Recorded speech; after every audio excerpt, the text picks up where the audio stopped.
Bonjour à tous et bienvenue dans cette quatrième partie de la vidéo sur la vraie Égypte.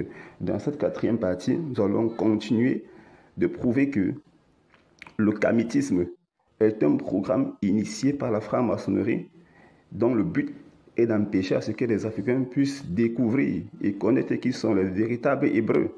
Voilà, donc j'ai commencé à étaler cette vérité dans la troisième partie et dans cette quatrième partie, je vais encore apporter n'est-ce pas, plus de preuves et plus de détails. Nous allons montrer que les confréries initiatiques africaines sont, n'est-ce pas, des loges maçonniques qui se voilent derrière, n'est-ce pas, le mot tradition, derrière le mot spiritualité. Voilà, donc, retenez que les kamites sont des colons à la peau noire, parce que ces gens, n'est-ce pas, servent l'Occident sur un plateau en or. Voilà, ils ne participent pas au bien-être des Africains, mais ils sont là pour déstabiliser l'Afrique, ils sont là pour pervertir l'histoire de l'Afrique, ils sont là pour maudire les Africains. Je vais commencer, n'est-ce pas, à exposer ce premier élément. Il s'agit de la lettre que les rois du Cameroun avaient adressée à la reine Victoria d'Angleterre. Donc, dans les textes originaux, ce n'est pas les rois Douala, mais ce sont les rois du Cameroun, pour éviter de dire que ce sont les Douala qui ont vendu le Cameroun. Voilà. Voilà ce que un extrait de cette lettre nous dit. C'est tiré du livre de Angelbin 20, Histoire du Cameroun, tome 2. Ici, nous sommes à la page 30.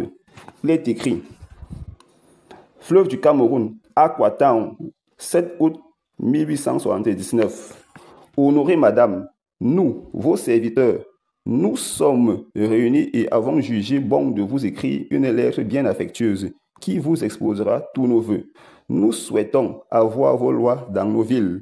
Nous voulons modifier nos coutumes et agir selon la parole de votre consul.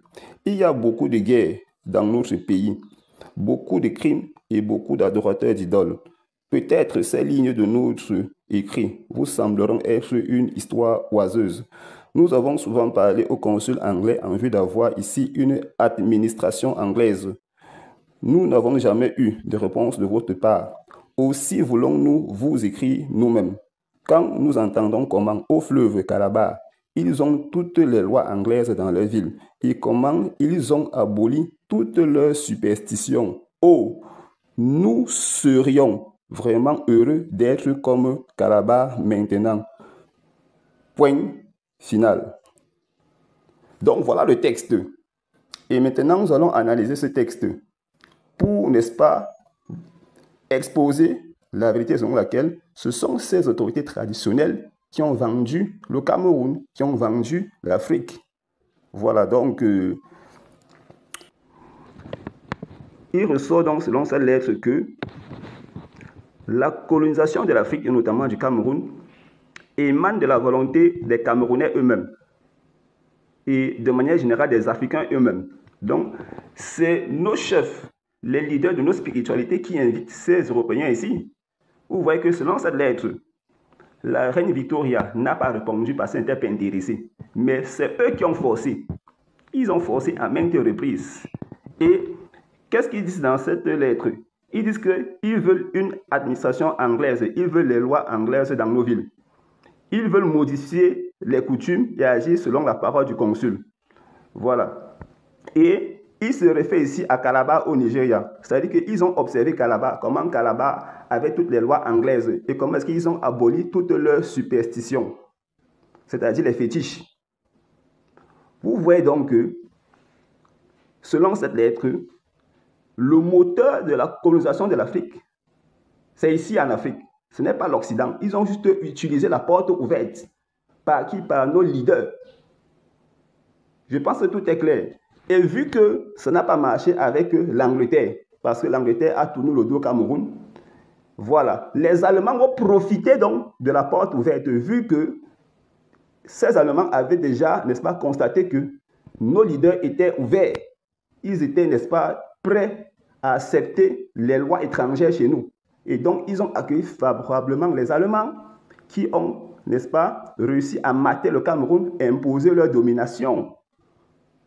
Donc ici, la première personne à fouetter, c'est l'Africain lui-même qui désire modifier ses lois, qui désire modifier, n'est-ce pas, ses coutumes et introduit des lois étrangères.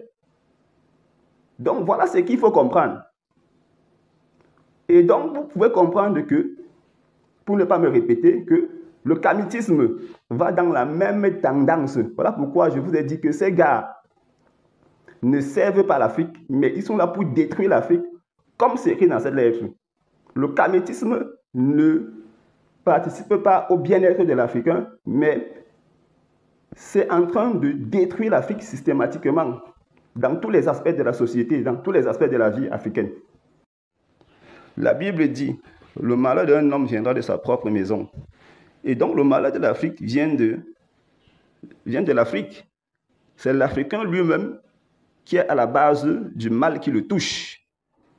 Parce que ce sont nos leaders, les autorités traditionnelles, les leaders des confréries initiatiques qui ont conspiré contre l'Afrique.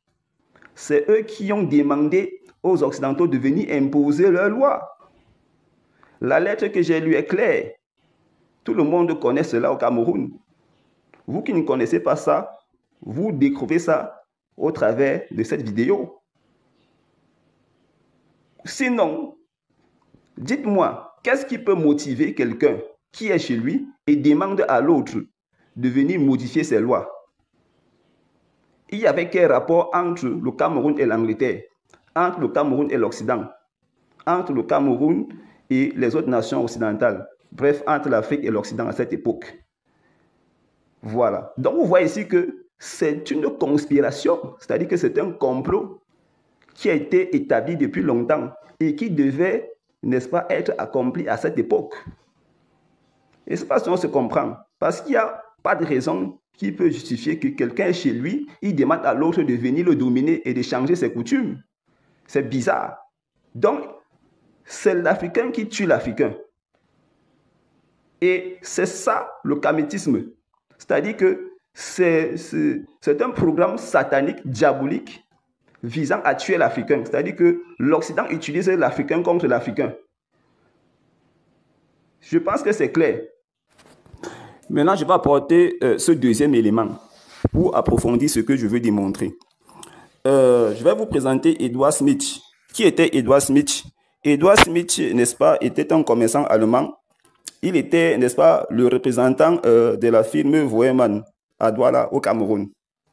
Voilà. Ici, le professeur Koum Andoumbe III, qui est, n'est-ce pas, l'arrière-petit-fils de Lord Prison, qui était le premier résistant à la pénétration allemande au Cameroun. Je crois qu'il vit encore. C'est un grand professeur d'université. Voilà, donc, professeur d'histoire. Donc, il nous rapporte les écrits de Edward Smith. Voilà ce que Edward Smith dit. Je lis. Suivez bien.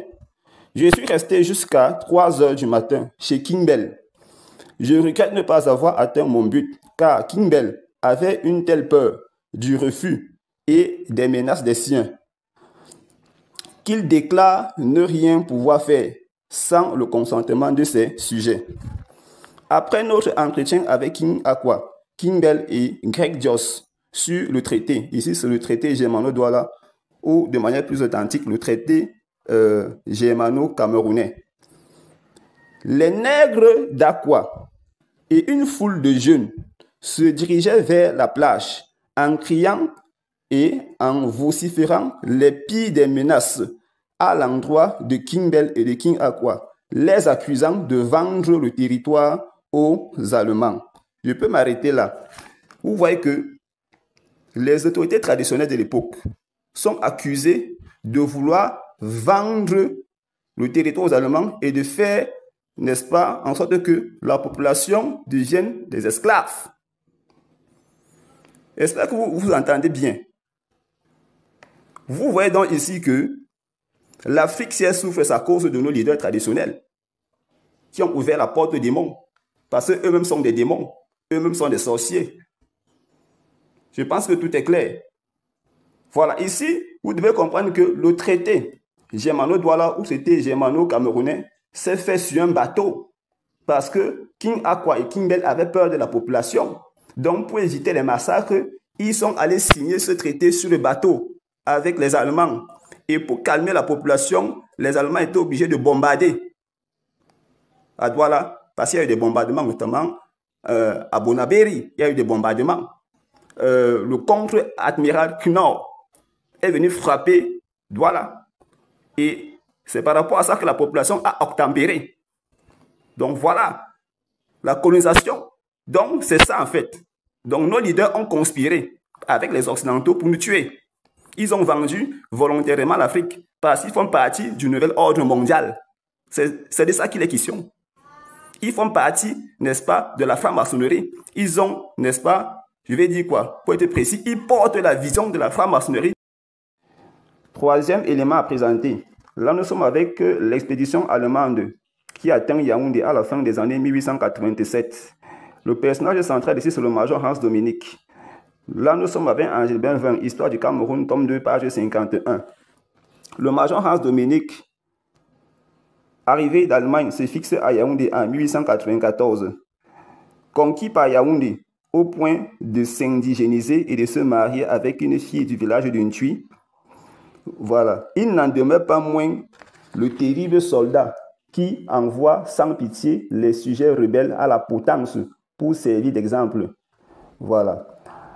On continue. La politique pacifique réussit cependant dans les régions du centre. Dominique parvint à gagner bien des chefs, un noyau de jeunes évolués se forma peu à peu à qui l'on confia l'autorité traditionnelle. Il s'agit de Charles Atangana, Nanga Eboko, Pierre Vemba chez les Babouté, Ndenge Katou sur les bords de la Sanaga et ensuite Martin Paul Samba à Ebolova. Donc voilà un peu ce que je voulais lire. Et ici, les points à noter, c'est quoi? C'est que le major Hans Dominique s'était indigénisé, c'est-à-dire qu'il a appris à vivre comme les habitants qu'il a trouvés ici. Donc, il a appris nos coutumes, il a appris à vivre à la manière des Ewondo. Voilà, il s'est marié avec une fille Ewondo. Voilà.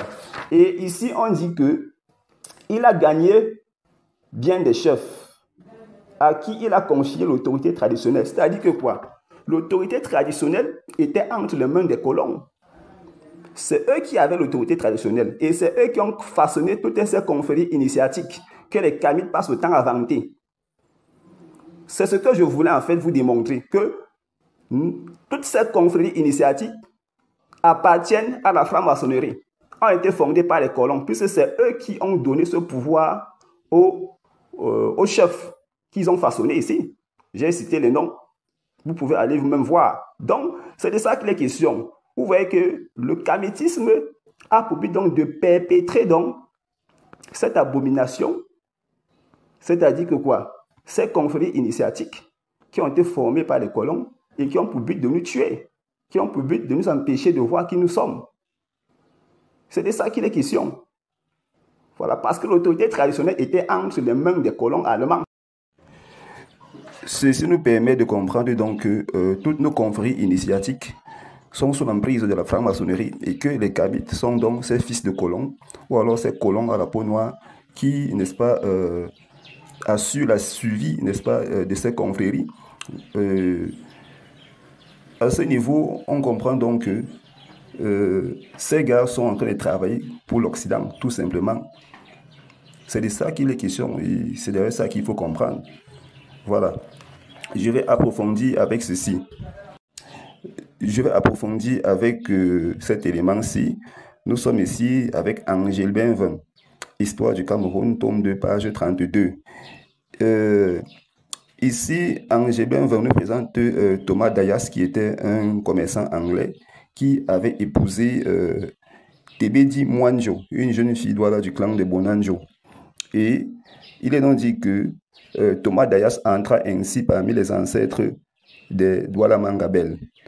Sa fille aînée, nommée Emma Ngome, sera en effet la femme du célèbre Rodolphe Douala Mangabel. Voilà, n'est-ce pas, cet autre élément qui montre que la société traditionnelle africaine était fortement influencée. Ici, chez les Douala, c'est le Ngondo. Donc, ça veut dire que le Ngondo déjà était sous l'emprise, n'est-ce pas, des colons, sous l'emprise ici des Britanniques. Voilà, puisqu'ils avaient intégré, n'est-ce pas, la famille, n'est-ce pas, détenteur ou alors détentrice du pouvoir traditionnel. En pays Ewondo, ici à Yaoundé, il y a le cas du botaniste allemand Auguste Zenker qui avait épousé la fille du chef Chungimba Ngono. Elle s'appelait Mbolo. Et ensuite, il avait épousé également Ngoso, la fille du chef Isono Ela. Voilà, qu'est-ce qui s'est passé? Ces deux femmes, selon ce qui est dit, avaient initié Auguste Zenker à la langue Ewondo. Et la ruse, c'était quoi? Les colons épousaient, n'est-ce pas, nos mères pour avoir accès à tous les secrets des familles. Voilà, puisqu'ils étaient les beaux-fils. Et en tant que beau-fils, ils faisaient déjà partie de la famille. Donc, ils avaient accès à toutes les informations au sein, n'est-ce pas, de la famille. Voilà, donc c'est une preuve de plus pour montrer que la société traditionnelle à l'époque était fortement influencée. En fait, nos confréries initiatiques étaient sous l'emprise, n'est-ce pas, des colons, puisque c'est eux qui nommaient les chefs traditionnels, comme ça s'est passé avec Charles Tangana. Et tous ceux qui ont suivi. On peut donc comprendre clairement que toutes les confréries initiatiques africaines étaient sous l'emprise, n'est-ce pas, de la franc-maçonnerie, puisque ces derniers, par le canal des colons, avaient intégré toutes ces confréries initiatiques. Et donc, toutes ces spiritualités négro-africaines sont corrompues. En fait, elles découlent de la franc-maçonnerie tout simplement. Voilà. Je vais lire ceci. Nous sommes dans Angelbin 20, page 99, Histoire du Cameroun, tome 2. Il s'agit de la pendaison de Rudolf Douala Mangabel. Je vais lire. Et de fait, ce jour-là, vers 5 heures du soir, Douala Mangabel et Ngoso Ding furent pendus. On pouvait lire à la même heure, sur toutes les places, à tous les carrefours de Douala, une proclamation du gouverneur Hébert Meilleur, commençant par ces mots. Jean de Douala, je m'adresse à vous pour vous annoncer que Mangabel est condamné aujourd'hui à la pendaison parce qu'il s'est montré un traître au Kaiser et à l'Empire. Point de suspension. Demandez-vous pourquoi est-ce que les autorités coloniales avaient le pouvoir de tuer et de massacrer les chefs traditionnels africains, puisque Douala Mangabel était chef traditionnel, c'est lui qui avait succédé à son père, il était le détenteur de pouvoir traditionnel, donc c'était lui qui coiffait le ngondo.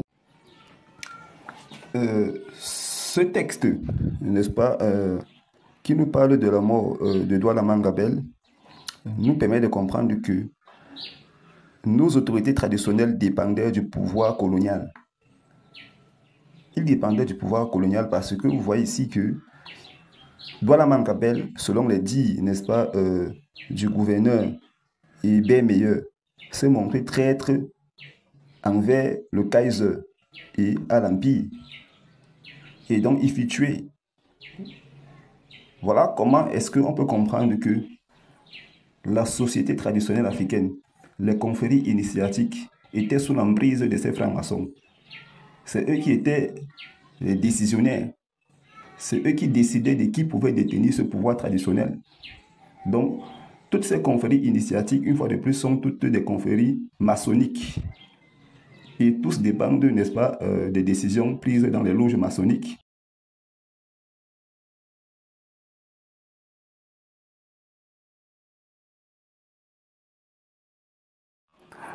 Nous passons maintenant à l'édit de Milan, que tout le monde connaît. L'édit de Milan est l'œuvre de Constantin principalement. Il avait proclamé cet édit, n'est-ce pas, pour mettre un terme aux persécutions que subissaient les chrétiens au sein de l'Empire romain. Ceci avait été proclamé en 313. Ça s'appelle encore édit de tolérance. Voilà.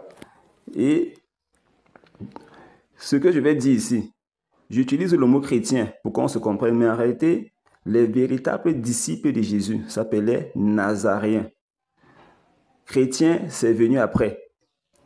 Je vais expliquer ça plus tard. Ce n'est pas le but de cette vidéo. Voilà, donc c'était juste une précision. Pour permettre aux gens de mieux comprendre ce que je vais faire ressortir, nous allons aller dans le site www.messagerdesaintantoine.com. Nous allons lire l'article publié par Christian Cavaillès. Je vais lire à ce niveau cette partie intitulée « Échec des persécutions ».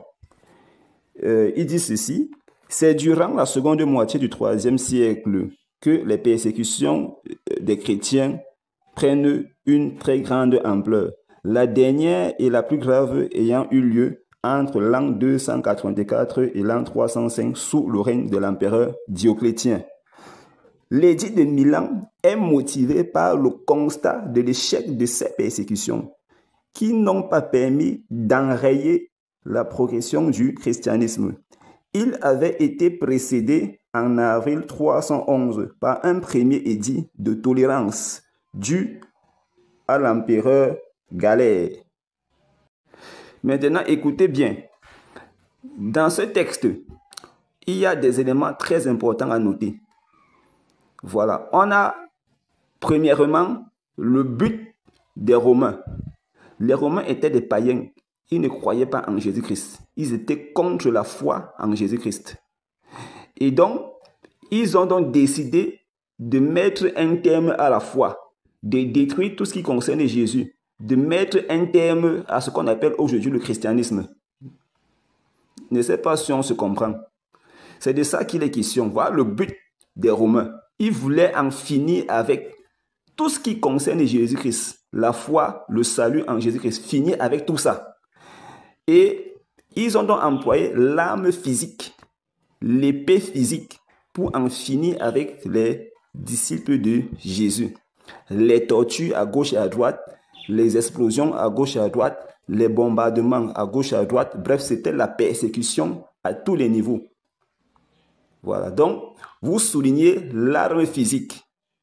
Et maintenant, quand on continue la lecture, on voit que l'édit de Milan intervient parce que la persécution avec l'arme physique n'avait pas marché. Le but n'avait pas été atteint avec cette méthode de persécution et de massacre des disciples de Jésus.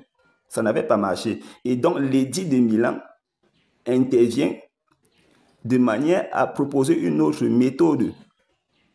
Et là va naître ce que j'ai baptisé la philosophie romaine du Christ. C'est une méthode consistant à pervertir la sainte doctrine, de manière à susciter non plus la mort physique, mais d'abord la mort spirituelle, c'est-à-dire pervertir les pensées, pour que les gens puissent avoir en eux une fausse croyance du Christ, de manière à les dérouter. Ceci va donc donner naissance à deux types de christianisme.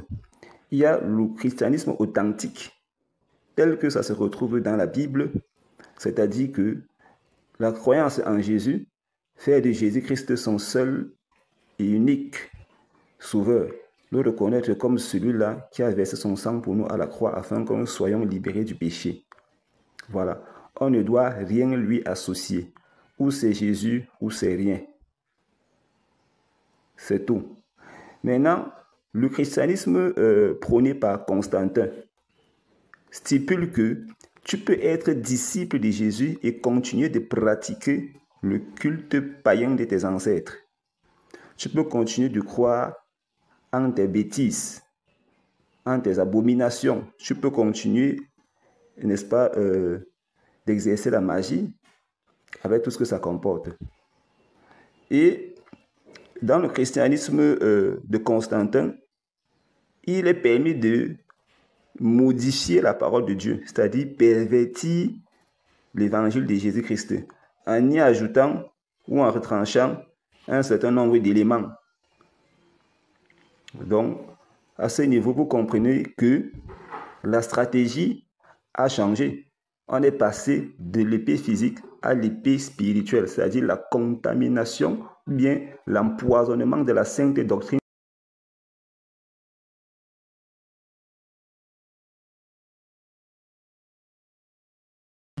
Le 27 octobre 1986, Jean-Paul II pria avec une centaine de chefs religieux à Assise en Italie.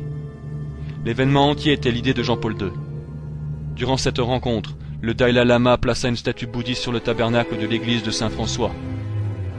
Parmi les divers faux chefs religieux se trouvaient des rabbins, des mouftis islamiques, des moines bouddhistes, des shintoïstes, des ministres protestants, des janistes et bien d'autres non catholiques. Ce genre d'activité a toujours été condamné par l'Église catholique comme étant mortellement pécheur et une apostasie de la vraie foi. Pape Pie XI, Mortalium Animos, 6 janvier 1928. On comprend donc, vénérables frères, pourquoi ce siège apostolique n'a jamais autorisé ses fidèles à prendre part au congrès des non-catholiques. Le 14 mai 1999, Jean-Paul II s'inclina et embrassa le Coran, le pseudo-livre saint des musulmans qui blasphème la Trinité et nie la divinité de Jésus-Christ. C'est une apostasie. Le 21 mars 2000, Jean-Paul II a dit « Que Saint Jean-Baptiste protège l'islam, tout le peuple de la Jordanie ». Le 24 janvier 2002, Jean-Paul II organisa une seconde rencontre de prière à Assise en Italie. Durant cette rencontre, le représentant de chaque fausse religion montait sur scène pour y donner un sermon pour la paix dans le monde. Devant Jean-Paul II, un grand prêtre vaudou se plaça devant l'audience et donna la prescription vaudou pour la paix mondiale. Les adeptes du vaudou sont des sorciers. Le chef hindouiste prit à son tour le micro et dit que tout le monde était Dieu. À la fin de leur prêche, les chefs de diverses fausses religions se sont séparés vers différentes salles pour y prier leurs faux dieux. Jean-Paul II avait planifié à l'avance pour que chaque fausse religion reçoive sa propre salle pour y rendre culte au diable. Tous les crucifix furent retirés, et le crucifix qui ne pouvait pas être enlevé était couvert. On ne peut pas imaginer plus grande abomination, plus grand blasphème et rejet du vrai Dieu. Ancien, l'antéchrist, c'est-à-dire l'adversaire du Christ, celui qui s'oppose, n'est-ce pas, au fait que Jésus-Christ est venu en tant que Dieu dans le monde, n'est-ce pas, verser de son sang pour le rachat des hommes. C'est de ça qu'il est question. Maintenant, je vais vous donner une liste des acteurs du combat contre la foi, ceux qui estiment que la foi en Jésus-Christ en tant que celui qui a versé son sang pour nous à la croix est une abomination. On a les religions dites révélées, et dans ce lot, on a les judéo-chrétiens qui combattent, n'est-ce pas, les musulmans. On a ici donc deux blocs, le bloc occidental concernant les judéo-chrétiens et le bloc oriental concernant l'islam. Voilà, à cela s'ajoutent les bouddhistes, etc. Et on a ensuite le deuxième lot. Ce sont les kamites qui prônent le kamitisme, la croyance aux religions traditionnelles, à la spiritualité dite négro-africaine. Voilà. Et je vous rappelle que ceci est une branche de la franc-maçonnerie. Ceci s'oppose, n'est-ce pas, aux religions dites révélées. Christianisme, islam, judaïsme et le christianisme ésotérique comme la Rose-Croix et tout ce qui va avec. Voilà. Donc, ceux-là ont pour champ d'opération l'Afrique. C'est leur mission, le kamitisme. Et ainsi que tout ce qui va avec. Ensuite, on a la philosophie, qui est la mère des sciences, qui s'oppose à la foi. Voilà. C'est-à-dire aux religions dites révélées. On a les sociologues, les anthropologues, les phénoménologues, les ontologues, les astrophysiciens, etc. Tous ces gars s'opposent à la foi. Et c'est un schéma que j'ai expliqué dans la vidéo précédente, c'est-à-dire que religion révélée et les scientifiques dans leur ensemble font partie du même lot. Ce sont les branches d'un même arbre. Donc, tous travaillent pour produire le même fruit, en fait. C'est de ça qu'il est question. Donc, il n'y a aucune différence entre les kamites et les dignitaires des religions dites révélées. Tous deux travaillent pour le diable. Leur but, c'est d'éteindre la foi. Et qu'est-ce qui se passe? Le comportement de la religion permet aux kamites de critiquer la foi et de dénigrer l'image du Christ. Voilà pourquoi l'un travaille pour l'autre. C'est-à-dire que le comportement du religieux est utile pour le kamite en ce sens que cela lui permettra de démontrer que la foi en Christ est une aliénation des consciences.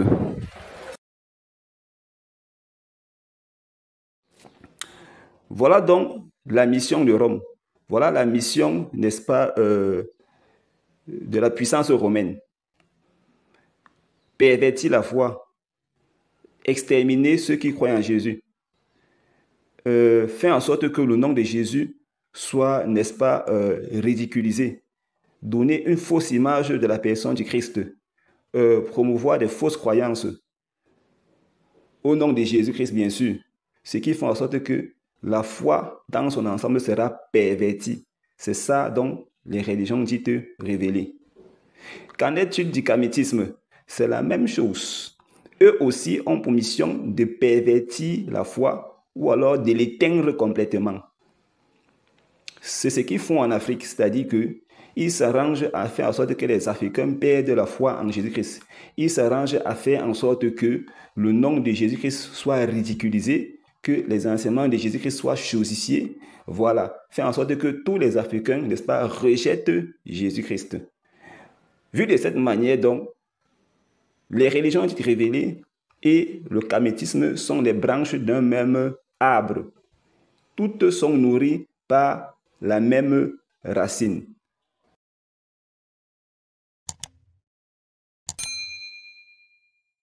Frères et sœurs, bonjour. J'espère que vous allez bien. Je crois sincèrement que l'heure est arrivée. L'heure de dire la vérité. N'ayons plus peur des mots, disons la vérité.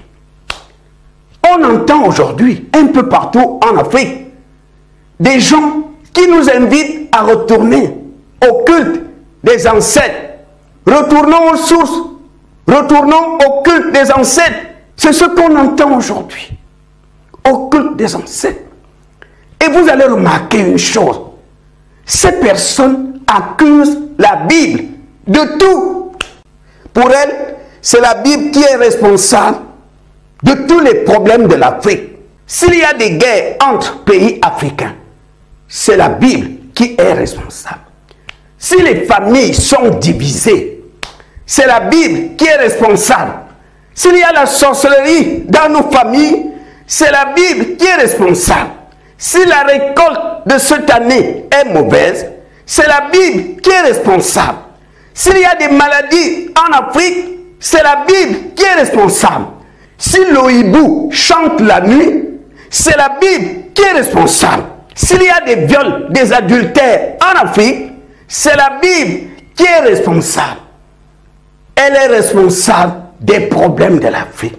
C'est ce qu'on entend de la bouche de ces gens-là. Frères et sœurs, s'il y a des divinités qui ne servent à rien, des divinités impuissantes, ce sont ces divinités que nos pères ont héritées de l'Égypte. Quand les Blancs sont venus en Afrique, nos pères ont invoqué ces divinités-là, héritées de l'Égypte. Ils croyaient vraiment à leur puissance, ils croyaient à leur pouvoir, ils croyaient que ces divinités pouvaient les protéger. Ils offraient des sacrifices, des offrandes à ces divinités-là. Ils se sont retrouvés esclaves dans les plantations de canne à sucre au Brésil, aux Antilles, en Amérique. Et pourtant, ils invoquaient ces divinités héritées de l'Égypte. Mes ancêtres croyaient à leur pouvoir. Mes ancêtres croyaient à leur puissance. Ils ont été déçus des divinités qui ne servent à rien. Des divinités impuissantes qui n'ont pas protégé mes ancêtres. Ces divinités qui ont trahi mes ancêtres. Quand des Blancs sont venus, mes ancêtres ont invoqué ces divinités. Ces divinités n'ont rien fait. Et on me dit, retourne au culte des ancêtres. Fais quoi? Invoquer qui? Des divinités impuissantes qui n'ont pas protégé mes ancêtres. Mes ancêtres croyaient à leur pouvoir. Mes ancêtres croyaient que ces divinités étaient puissantes, que ces divinités pouvaient les protéger. Zéro. Ils se sont retrouvés esclaves dans les plantations de canne à sucre en Amérique. Ces divinités n'ont rien fait pour mes ancêtres. Et on me dit, laisse la Bible. Retournons invoquer ces divinités. Des divinités impuissantes qui ne servent à rien, qui ont trahi mes ancêtres. Je fais quoi avec ça? Je fais quoi avec ça? Tout ce que ces divinités nous ont apporté, c'est la sorcellerie. On me dit, jette la Bible. Retournons aux sources. Invoquer des divinités que nos pères ont héritées de l'Égypte. Les divinités qui les ont trahis. Nos pères croyaient à leur pouvoir. Nos pères croyaient à leur puissance. Nos pères étaient sûrs que ces divinités sont puissantes et pouvaient les protéger. Les Blancs ont lié pieds et mains mes ancêtres. Ces divinités n'ont rien fait. Ce sont des divinités impuissantes qui ne servent à rien, des divinités à jeter dans la poubelle, des divinités à jeter dans la poubelle. Ils n'ont pas protégé mes ancêtres. Mes ancêtres offraient des sacrifices à ces divinités-là. Ils offraient des offrandes à ces divinités-là. Mais quand des Blancs sont venus, je n'ai pas vu leur puissance, je n'ai pas vu leur protection. Mes ancêtres se sont retrouvés esclaves en Amérique.